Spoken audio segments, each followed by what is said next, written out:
Hello' everyone and welcome back to my another mini vlog. বন্ধৰ দিন যদিও college যাব লাগিব, কিয় কৈ আছোঁ ৰ'ব। এইফালে দেখিছেনে পূৰা ৰ'দ আৰু যিহে গৰম নহয়। আৰু মই মোৰ লালপৰীক লৈ আহি পাই গ'লোহি কলেজ।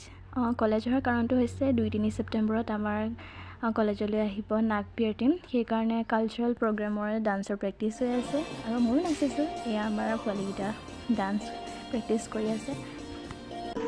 এইফালে এয়া আমিবোৰ। তাৰপাছত এনেকৈ এটা এটাকৈ ডান্সৰ প্ৰেক্টিচসমূহ চলি থাকিল। নাচি বাগি আহি এয়া ঘামি জামি মোৰ অৱস্থা বেয়া। গৰমহে যিটো দিছে নহয়। এয়া আমাৰ বন্তি ভণ্টি আৰু এয়া দীপিকা বাইদেউ। এইফালে আমাৰ তৃষ্ণা বা মোক কিবা এটা কৈ আছে দেই। তাৰপিছত চব আহিলোঁ বাহিৰত অলপ ঠাণ্ডা বতাহ লওঁ বুলি। এয়া গোটেইখিনি ধুনীয়াকৈ বহি আছোঁ। এইজনী পাহিবা, এইফালে এইজনী টিনা বা। তাৰপাছত ডান্সৰ প্ৰেক্টিচ শেষ হ'ল। ময়ো ঘৰলৈ বুলি আহিলোঁ আৰু ঘৰ আহি পায়েই একদম জুচ এগিলাচ খাই ল'লোঁ।